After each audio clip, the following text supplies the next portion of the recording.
तो hello my dear student, welcome back to my another video. आप सभी लोगों का पवन क्लासेस प्रयागराज वाला के एक बेहतरीन सी वीडियो में हार्दिक स्वागत है। आज के वीडियो में हम बात करने वाले हैं क्लास 12th मैथ के PYQ क्वेश्चन का, जो अवकल समीकरण का होने वाला है। 2010 से लेकर के 2023 तक बोर्ड एग्जाम में आए हुए सभी क्वेश्चन जो अवकल समीकरण के हैं उनको हम इस वीडियो में सॉल्व करने वाले हैं। तो आप लोग के लिए बहुत ही इंपॉर्टेंट वीडियो होने वाली है। तो आइए स्टार्ट करते हैं क्वेश्चन नंबर पहले से। क्वेश्चन स्टार्ट करने से पहले अगर आप लोग चैनल पर नए हो तो प्लीज़ चैनल को सब्सक्राइब कर लो, बेल आइकन को प्रेस करके वीडियो को लाइक कमेंट कर दो। तो आइए देखते हैं क्वेश्चन। पहला क्वेश्चन है अवकल समीकरण d2y/dx² का होल क्यूब प्लस dy/dx का whole square plus sine dy/dx plus 1 बराबर 0 की घात है। 2019 बोर्ड एग्जाम में आया हुआ क्वेश्चन है और पूछ रहा है इसकी घात क्या होगी। तो घात निकालने के लिए हम जानते हैं कि हम उसकी घात को मानते हैं जिसका अवकलन जितनी बार ज़्यादा हुआ रहेगा। जैसे अगर जिसकी कोटि ज़्यादा होगी उसी का घात हम देखते हैं, जिस फंक्शन की कोटि ज़्यादा होगी उसी की घात देखते हैं। तो इसका अगर देखें तो इसका कोटि 2 है, इसका कोटि 1 है और इसका भी कोटि 1 है। तो हम किसका देखेंगे? तो यहाँ पे हम उसके कुछ और घात निकाले की शर्तें होती है, जैसे कि कोई ट्रिग्नोमेट्री फंक्शन नहीं होना चाहिए, इनवर्स में नहीं होना चाहिए, लॉग में नहीं होना चाहिए। तो इस क्वेश्चन में यहाँ पर देखिए साइन dy/dx यानी ट्रिग्नोमेट्री आ गया है। तो अब हम इस क्वेश्चन की घात नहीं बता सकते हैं, ऐसे क्वेश्चंस की घात हम बता ही नहीं सकते हैं तो अपरिभाषित हो जाती है। हम सीधे से कह देंगे कि घात हम नहीं बता सकते। तो पहला क्वेश्चन है, पहले का आंसर हो जाएगा परिभाषित नहीं है, परिभाषित नहीं है। आइए देखते हैं क्वेश्चन नंबर सेकंड को। तो देखिए जो क्वेश्चन नंबर सेकंड है वह हमारा बोल रहा है, अभी मैंने एक एक नंबर वाले क्वेश्चन ले रखे हैं जो ऑब्जेक्टिव आते हैं। अवकल समीकरण d2y/dx² प्लस dy/dx का होल क्यूब प्लस y बराबर 0 की कोटि है। 2019 और 20 में आया हुआ क्वेश्चन है। तो अभी हमने बताया कोटि कैसे देखते हैं, जिसका जितने ज़्यादा अवकलन हुआ रहेगा उसी की कोटि देखते हैं। इसमें सबसे ज़्यादा अवकलन क्या हो, इसका 2 बार, इसका 1 बार। तो इसका देखेंगे कोटि कितना बार, 2 बार, अधिकतम हुआ है 2 बार। तो इसकी जो कोटि हो जाएगी तो वह हो जाएगी 2, कोटि बराबर 2। ठीक है, आइए देखते हैं क्वेश्चन नंबर 3 को। तो जो क्वेश्चन नंबर 3 है, देखिए क्या दे रहा है कि अवकल समीकरण में किस समीकरण का व्यापक हल, इसके व्यापक हल ए है। ये हमारा क्वेश्चन है, 2019 में पूछा गया है। अब हमको 4 ऑप्शन दिया है, हमको हल करने पे किसका मान 0 के बराबर आएगा वही देखना है। तो आइए क्वेश्चन देखते हैं। y बराबर c1e⁻x प्लस c2e⁻−x। अब हम इसको हल करते हैं। सबसे पहले इसका हम अवकलन करते हैं एक बार, तो हो जाएगा dy/dx बराबर c1e⁻x प्लस इसका c2e⁻−x, लेकिन माइनस है तो यहाँ आ जाएगा माइनस। ठीक है, अब हम इसका सेकेंड डेरिवेशन देख लेते हैं, d2y/dx², क्योंकि ऑप्शन में सब सेकेंड डेरिवेशन का ही ऑप्शन दिया है। तो यहाँ से हो जाएगा आपका c1e⁻x और ये यहाँ माइनस था तो माइनस c2e⁻−x, लेकिन माइनस से माइनस आएगा तो ये प्लस हो जाएगा। ये आपका क्वेश्चन फर्स्ट था, ये सेकेंड, ये थर्ड इक्वेशन।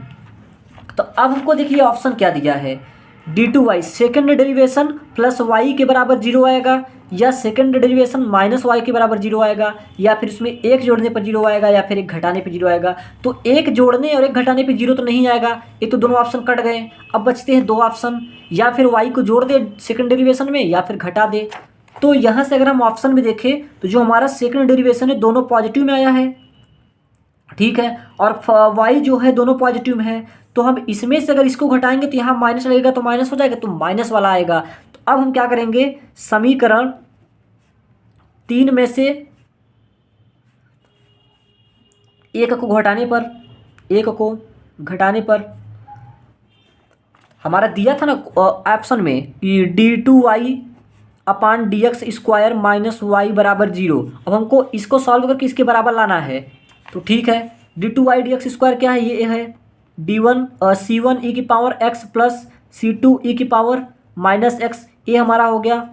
और माइनस y क्या था, c1e⁻x प्लस c2e⁻−x। अब हम इसको सॉल्व कर लेते हैं। तो यहाँ से देखिए c1e⁻x प्लस c2e⁻−x, यहाँ से minus c1e⁻x plus minus minus C2e⁻x। अब अगर हम देखें यहाँ से C1e⁻x पॉजिटिव, यहाँ पे नेगेटिव कट गया, और C2e⁻x पॉजिटिव, यहाँ पे नेगेटिव कट गया, तो क्या आ गया बराबर लेफ्ट हैंड लिमिट बराबर राइट हैंड लिमिट आ गया। तो हमारा ऑप्शन क्या सही हो गया, ऑप्शन नंबर सेकेंड, यानी सेकेंड डेरिवेशन में से जो क्वेश्चन है y उसको घटा देंगे तो 0 के बराबर आ जाएगा। आइए देखते हैं नेक्स्ट क्वेश्चन। देखिए next question 4th number question दिया है cos x divide by d x plus y sine x बराबर 1 का समाकलन गुणांक यानी IF ज्ञात कीजिए। यह हम जब पढ़ते हैं रैखिक समाकलन, रैखिक अवकल समाकलन गुणांक, वहाँ देखते हैं कि रैखिक अवकल जब पढ़ते हैं तो उसमें हम इस प्रकार के फंक्शन को देखते हैं। तो आइए देखते हैं, दिया है cos x divide by d x, question number 4 जो है आपको दिया है cos x divide by d x plus का साइन एक्स बराबर का 1। आपको यह क्वेश्चन दिया है और IF पूछा है, मतलब इसका इंटीग्रेशन फैक्टर कितना आएगा।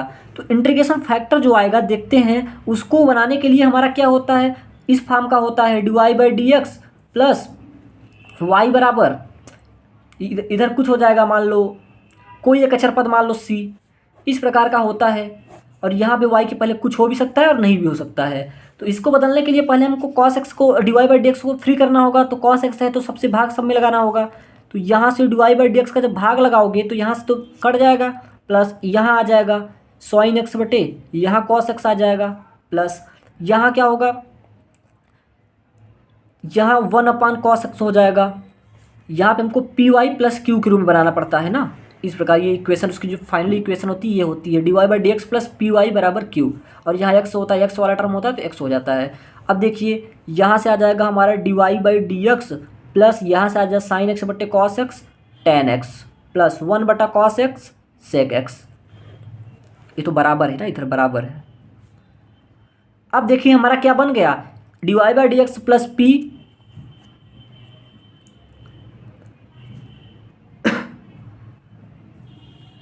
एक्स प्लस सेक एक्स आ गया इधर। तो अब यहाँ से देखिए, एक मिनट रुकिएगा, क्वेश्चन हम थोड़ा देख लेते हैं। साइन एक्स के साइड में भी कुछ होगा, हाँ वाई साइन एक्स था यहाँ पे प्लस, यहाँ पे वाई साइन एक्स, तो यहाँ पे वाई मल्टीप्लाई होगा तो यहाँ पे वाई। तो अब देखिए अगर हम इस इक्वेशन से इसकी तुलना करें तो हमारा पी के स्थान पे क्या आ रहा है, टेन एक्स आ रहा है। तो यहाँ से देखिए पी बराबर टेन एक्स मिल गया और क्यू बराबर क्या मिल रहा है, यहाँ पे सेक एक्स मिल रहा है। अब हमारा जो IF फैक्टर होता है, इंटीग्रेशन फैक्टर IF बराबर समाकलन e⁻p dx, ठीक है, इसका होता है बराबर समाकलन करते e⁻p के स्थान पे tan x, यहाँ पे x है तो यहाँ पे भी dx होता है, ठीक है। यहाँ पे देखिए tan x और dx। अब इसका समाकलन आप कर दो, समाकलन देखिए समाकलन करोगे e⁻tan x का कितना आएगा, tan x हाँ e⁻tan x का tan x का क्या होता है, tan x का जो हो जाता है अवकलन समाकलन होता है sec square log sec x, क्या होता है लॉग सेक एक्स e⁻, वैसे तो x हो जाता है लेकिन यहाँ नहीं होगा क्योंकि dx tan x के पास लगा है, यहाँ नहीं लगा है। तो इस प्रकार से अगर अब हम यहाँ से देखेंगे ई से एल कट जाएगा, लॉग कट जाएगा, तो फाइनली आंसर जो हमारा आ जाएगा यहाँ से सेक एक्स आ जाएगा। तो इसका आंसर सेक एक्स हो जाएगा। आइए देखते हैं क्वेश्चन नंबर नेक्स्ट, जो क्वेश्चन नंबर नेक्स्ट दिया है 5वां नंबर क्वेश्चन। देखिए दिया है डी क्यू वाई बटे d x cube minus 2 bracket के अंदर d2y बटे डी एक्स स्क्वायर का होल स्क्वायर प्लस y बराबर 0 की कोटि क्या होगी। अब यहाँ देखिए यहाँ पे 3 बार अवकलन हुआ है, यहाँ पे 2 बार अवकलन हुआ है, तो कोटि कहाँ देखते हैं, जिसका जितनी ज़्यादा अवकलन होगा तो यहाँ अवकलन क्या होगा, सबसे ज़्यादा 3 बार हुआ है तो इसकी कोटि हो जाएगी 3। 2020 और 21 2 बार को पूछा हुआ क्वेश्चन है, तो 5वां का आंसर है वह आ जाएगी कोटि बराबर 3। क्वेश्चन नंबर 6वां देखिए, जो क्वेश्चन नंबर 6 है, देखिए अवकल समीकरण 9d2y बटे डी एक्स स्क्वायर बराबर 1 plus dy by d x का स्क्वायर का होल की पावर 3/2 की कोटि क्या होगी। अब इसको हमको एक बार सॉल्व भी करना होगा। तो यहाँ से देखिए हमको दिया क्या है 9d2y डी एक्स स्क्वायर, ये हो गया बराबर 1 plus dy by d x का होल स्क्वायर का पावर 3/2, यही क्वेश्चन है। हाँ यही क्वेश्चन है। अब हम क्या करें, दोनों तरफ का वर्ग कर दें। क्या कर दें, दोनों तरफ का वर्ग कर दें, तो यहाँ से हो जाएगा 81 d2y/dx का होल स्क्वायर बराबर, इधर से हमारा घट जाएगा तो 1 प्लस dy/dx का होल स्क्वायर की पावर यहाँ से क्यूब हो जाएगा। ठीक है, अब हम देखें, यहाँ से क्यूब हो गया, तो अब अगर हम देखें तो इसको उस तरफ ले जाओ तो क्या हो जाएगा, 1 प्लस dy/dx का होल स्क्वायर का क्यूब, और माइनस चला जाएगा 81 d2y/dx स्क्वायर का होल स्क्वायर। ठीक है, यहाँ पे अगर अब देखेंगे तो क्या होगा, देखिए अब हम इससे आसानी से बता सकते हैं इसकी कोटि, क्योंकि ज़्यादा अवकलन क्या है, यहाँ 2 बार हुआ है। अब हम इसकी बता सकते हैं कि इसकी कोटि क्या है, 2 है। क्यों हम वहाँ क्यों नहीं बता सकते थे, यहाँ जो घात इसका था क्या था, बटे में था, मतलब भिन्नात्मक था। भिन्नात्मक में हम नहीं बता सकते हैं, एकदम रियल नंबर होना चाहिए, मतलब एकदम पॉजिटिव या निगेटिव रहेगी तभी हम बता सकते हैं। डेसिमल या फिर घात जो रहेगी डेसिमल में या फिर बटे में रहेगी तो उसको हम वहाँ से कोटि या फिर घात नहीं बता सकते, उसको सॉल्व करना होता है। तो इस प्रकार से हमने 6वां क्वेश्चन देख लिया। आइए देखते हैं क्वेश्चन नंबर 7वें को। क्वेश्चन नंबर 7वां दिया है, अवकल समीकरण 3x² d2y/dx² minus 2dy/dx plus y बराबर 0 की कोटि होगी। यहाँ पे क्वेश्चन नंबर 7वां, देखिए जो सबसे ज़्यादा बार अवकलन कहाँ हुआ है, यहाँ हुआ है, तो इसकी कोटि कितना है, 2 बार हुआ है, तो कोटि तो 2 ही हो जाएगी। 7वें भी कोटि क्या हो जाएगी, 2 हो जाएगी। 1 नंबर वाले क्वेश्चन है सारे, तो जल्दी जल्दी हो जा रहे हैं। अभी अच्छे क्वेश्चन, जैसे ही लेक्चर आगे बढ़ेगा वैसे ही अच्छे अच्छे क्वेश्चन आएंगे। आज के क्वेश्चन में थोड़ा छोटे रहेंगे, फिर अगले लेक्चर में बड़े क्वेश्चन आपको मिलने लगेंगे। 8वां क्वेश्चन है, वक्रों के कुल y बराबर a साइन ब्रैकेट में x प्लस b, जिनमें a b स्वेच्छ अचर हैं, को निरूपित करने वाला अवकल समीकरण ज्ञात कीजिए। 2020 में पूछा गया है। 2 नंबर में क्वेश्चन आता है। अब स्टार्ट हो गया आपके 2 नंबर वाले क्वेश्चन। तो दिया क्या है, देखिए y बराबर a दिया है, y बराबर a sine x plus b. A b स्वेच्छ अचर है, जितने अचर होते हैं हमको ऐसे क्वेश्चनों में उतनी बार अवकलन करना होता है। तो ए और बी 2 अचर हैं, 2 स्वेच्छ अचर है, 2 बार करना होगा। तो पहला करते हैं, इसको हम समीकरण में 1 मान लेते हैं। अब यहाँ से dy/dx बराबर a साइन x का a cos x हो जाएगा, तो x प्लस बी हो जाएगा। ठीक है, समीकरण नंबर 2। अब सेकेंड डेरिवेशन करते हैं, तो d2y/dx² बराबर यहाँ पे a cos x plus b क्या हो जाएगा, साइन x प्लस बी, लेकिन किस में, माइनस में। ये समीकरण नंबर आ गया हमारा 3। समीकरण नंबर कितना आ गया, 3 आ गया। अब अगर हम देखें यहाँ से d2y/dx² प्लस y बराबर 0, यानी 3 में पहले को हम जोड़ दें तो क्या हमारा 0 के बराबर मिल जाएगा। यहाँ से आ जाएगा minus a sine x plus b, और वहाँ से plus a sine x plus b. यहाँ से हमारा दोनों कट गया, कितना आ गया, बराबर 0। तो जो हमारा अवकल फाइनली जो अवकल समीकरण आ जाएगा, यह आ जाएगा d2y/dx² प्लस y बराबर 0। हमने आपको चेक भी करा दिया। आइए देखते हैं क्वेश्चन नंबर 9 को। तो देखिए जो क्वेश्चन नंबर 9 है वो दिया हुआ है, अवकल समीकरण d4y/dx का 4 का होल की पावर 3 प्लस x d2y/dx² का होल की पावर 4 प्लस dy/dx का होल की पावर 5 प्लस 1 बराबर 0 की कोटि एवं घात बताइए। तो इसमें देखिए आप कोटि सबसे पहले देखो किसका ज़्यादा बार अवकलन हुआ है, यहाँ पे 4 बार, तो कोटि यहाँ से 4 आ जाएगी। और घात क्या आएगा, घात जितना बार अवकलन उसी की घात, तो इसकी घात कितना है, 3 है।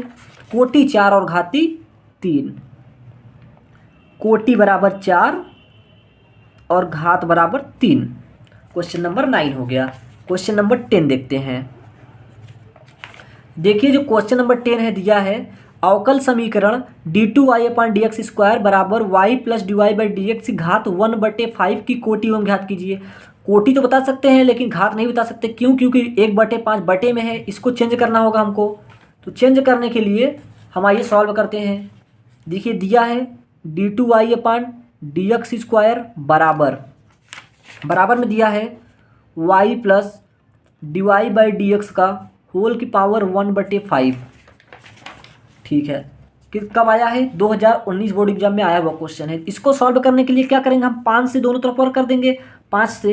तो यहाँ d2y upon d x square का घात 5 बराबर यहाँ से y plus dy by d x का 5 करेंगे तो 5 5 कट जाएगा, तो यहाँ हो जाएगा 1, 1 का कोई मतलब नहीं होता है। अब देखिए हम इसका निकाल सकते हैं आराम से,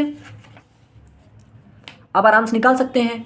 देखिए अब भिन्नात्मक हमारा खत्म हो गया, तो यहाँ से अवकलन किसका ज़्यादा हुआ है, इसका हुआ है, तो इसका हम कोटि बता सकते हैं। कोटि बराबर 2, घात इसी का बताएंगे, घात कितना है 5, तो यहाँ से घात आ जाएगी कितना आपकी 5, यह जाएगा आपका आंसर। आइए देखते हैं क्वेश्चन नंबर 11 को। देखिए जो क्वेश्चन नंबर 11 दिया हुआ है, अभी कोटि घात वाले क्वेश्चन चल रहे हैं सारे। अवकल समीकरण dy बाई डी एक्स बराबर रूट के अंदर 1 माइनस एक्स स्क्वायर की कोटि तथा घात ज्ञात कीजिए। अब हम यहाँ घात नहीं ज्ञात कर सकते क्योंकि रूट के अंदर है, इसको रूट से हमें फ्री करना होगा। तो यहाँ देखिए question number 11 dy by d x बराबर रूट के अंदर 1 माइनस एक्स स्क्वायर। क्वेश्चन आपका यही है, बोर्ड एग्जाम 2019 में पूछा गया है। इसको सॉल्व करते हैं। रूट हटाने के लिए दोनों तरफ वर्क करना होगा, दोनों तरफ वर्क कर देंगे तो यहाँ हो जाएगा dy बाई डी एक्स का होल स्क्वायर बराबर 1 माइनस एक्स स्क्वायर। अब हम कोटि यहाँ से अगर देखें, कोटि बराबर कितना आ जाएगी, यहाँ से देखिए इसका 2 बार अवकलन कितना हुआ, एक बार, तो कोटि 1 आ जाएगी। लेकिन घात कितनी आ जाएगी, घात आ जाएगी 2, क्योंकि इसकी घात कितना है 2 है। क्वेश्चन नंबर नेक्स्ट देखते हैं। क्वेश्चन नंबर जो 12 नंबर क्वेश्चन है वो आपको क्या कह रहा है। देखिए जो 12 नंबर क्वेश्चन है वो बोल रहा सत्यापित कीजिए, सत्यापित कीजिए कि y बराबर a cos x minus b sine x समीकरण d2y बटे d x square plus y बराबर 0 का एक हल है। मतलब इसका हमको 2 बार अवकलन करना होगा और जो सेकंड अवकलन आएगा उसमें इस क्वेश्चन को जोड़ेंगे तो 0 के बराबर आना चाहिए। 2015, 17, 18 में पूछा गया, 3 बार सवाल है, सत्यापित करना यानी सिद्ध करना है यही। तो आइए हम क्वेश्चन नंबर 12 को करते हैं। हमारा दिया है y बराबर a cos x माइनस का b sin x, समीकरण नंबर 1 मान लेते हैं। अब हम इसका अवकलन कराते हैं तो यहाँ से dy बाई डी एक्स बराबर हो जाएगा a cos x का sin x, लेकिन किस में निगेटिव, तो यहाँ निगेटिव लग जाएगा, माइनस b sin x का cos x, समीकरण नंबर 2। ठीक है, अब इसका सेकंड डेरिवेशन तो d2y upon d x square बराबर माइनस ए साइन एक्स का माइनस ए साइन एक्स का cos x minus b cos x का साइन एक्स, लेकिन माइनस माइनस यहाँ प्लस हो जाएगा। यह समीकरण नंबर 3 बन गया। अब हमको सिद्ध क्या करना था, देखिए सिद्ध करने के लिए बोला है d2y सेकेंड डेरिवेशन में y यानी फंक्शन को जोड़ दो तो 0 के बराबर आना चाहिए। आइए हम जोड़ देते हैं, d2y upon d x square plus y बराबर 0, यही हमको प्रूव करना है। तो हम प्रूव करते हैं, इसको और इसको जोड़ते हैं तो 0 के बराबर लाना है हमको। तो minus a cos x plus b sine x, हमारा ए हो गया, प्लस इसको जोड़ेंगे a cos x minus b sine x, तो ए कॉस एक्स माइनस का बी साइन एक्स बराबर का 0। यहाँ से देखिए minus a cos x positive, यहाँ से plus a cos x positive कट गया, निगेटिव पॉजिटिव कट गया, यहाँ से बी साइन एक्स पॉजिटिव, यहाँ से बी साइन एक्स निगेटिव, ये कट गया, तो क्या आ गया 0 के बराबर आ गया ना, हमारा सिद्ध हो गया। आइए देखते हैं क्वेश्चन नंबर अगला, क्वेश्चन नंबर 13 को। 13 देखिए दिया है वक्रों के कुल y बराबर mx को निरूपित करने वाला समीकरण को ज्ञात कीजिए जबकि m स्वेच्छ अचर है। मतलब m स्वेच्छ अचर है तो एक अचर है तो एक बार अवकलन करना होगा। 2017 में आया हुआ है, हमको समीकरण निकालना है y बराबर mx दिया है, समीकरण नंबर 1 है यह। ठीक है, हम इसका dy बाई डी एक्स कर लेते हैं, एक अचर है तो एक बार dy बाई डी एक्स करेंगे तो dy बाई डी एक्स बराबर यहाँ से आ जाएगा m, समीकरण नंबर 2। अब इस m का मान समीकरण में 1 में रख दो तो m का मान समीकरण 2 में रखने, सॉरी 1 में रखने पर जब 1 में रखोगे आप तो यहाँ से हो जाएगा y बराबर m का मान dy बाई डी एक्स, तो dy by d x into x, आपकी यह समीकरण प्राप्त हो जाएगी। समीकरण पूछा था, हमने समीकरण निकाल दिया। आइए क्वेश्चन 14 को देखते हैं। क्वेश्चन 14 बोला है समीकरण x square plus y square minus two a x बराबर 0 के लिए अवकल समीकरण प्राप्त करें जहां ए स्वेच्छ अचर है। 2015 में पूछा गया क्वेश्चन है। X square plus y square minus two a x square plus y square minus का 2ax बराबर 0 क्वेश्चन नंबर 14 है। तो हम इस क्वेश्चन को सॉल्व करते हैं। पहले क्या करेंगे, इसका अवकलन करेंगे। क्या करेंगे, अवकलन करेंगे। तो यहाँ से आ जाएगा 2x प्लस वाई स्क्वायर का आ जाएगा 2y into d y by d x. ठीक है, यहाँ से इतना आ गया। अब देखो माइनस 2x क्या हो जाएगा, माइनस का 2a बराबर 0। अब यहाँ से 2x plus 2y d y by d x, इसको 2a को इधर भेज दो, पॉजिटिव हो जाएगा। अब देखिए यहाँ से 2 कॉमन ले लो, तो यहाँ से आ जाएगा x plus y d y by d x बराबर 2a। 2 से 2 काट दो, यहाँ बचेगा x plus y d y by d x बराबर a। ठीक है, यहाँ देखिए हमारा a की वैल्यू आ गई। मान लो हम इसको समीकरण 2 मान लेते हैं, इसको समीकरण 1 मान लेते हैं। अब a की वैल्यू आ गई। अब a का मान समीकरण 1 में रखने पर, तो a का मान समीकरण 1 में रखने पर, क्योंकि हमको इक्वेशन लाना है, इक्वेशन लाने के लिए हमको मान रखना पड़ेगा। a का मान यहाँ रखेंगे, यहाँ से x square plus y square minus 2x और a का मान रख देंगे यहाँ से, देखिए x plus y d y by d x बराबर, और क्या था, बराबर में 0 था। ठीक है, अब यहाँ से x square plus y square minus, गुणा करा दो इसका, तो 2x square plus minus 2xy d y by d x बराबर में 0। ठीक है, इतना आ गया। अब यहाँ से आप लिख सकते हो इसको, देखिए minus 2x square plus x square, तो माइनस एक्स स्क्वायर, तो यहाँ से आप y square minus x square उधर ले जाओगे इस वाले टर्म को, तो जो पॉजिटिव हो जाएगा 2xy d y by d x. यह आपकी क्या निकल के आ जाएगी, यह निकल के आ जाएगी आपकी इक्वेशन। यह आपकी इक्वेशन है, इक्वेशन ही सॉल्व करना था। नेक्स्ट क्वेश्चन देखिए क्या दिया है, क्वेश्चन नंबर 15। जो क्वेश्चन नंबर 15 दिया हुआ है आपका, वह बोल रहा है, 1 मिनट दिखाता हूँ क्वेश्चन आप लोगों को। हाँ, अवकल समीकरण देखिए 15 दिया है। अवकल समीकरण d y by d x बराबर 1 प्लस एक्स स्क्वायर बटे 1 प्लस वाई स्क्वायर को हल कीजिए। एनसीईआरटी में क्वेश्चन है, 19 बोर्ड एग्जाम आया है, 20 में आया है, 22 में आया है, 3 बार आ चुका है। D y by d x बराबर 1 plus x d y by d x, question है d y by d x बराबर 1 plus x square upon 1 plus y square. हमको इसका मान ज्ञात करना है, तो किस प्रकार से करेंगे। तो यहाँ पे सबसे पहले हम जो अवकल समीकरण को सॉल्व करने की विधियाँ होती हैं, 3 विधियाँ होती हैं। एक होता है आपका रैखिक, एक होता है आपका एक रैखिक होता है, एक होता है साधारण और एक होता है समघाती। तो यहाँ पे साधारण वाला लगाएंगे।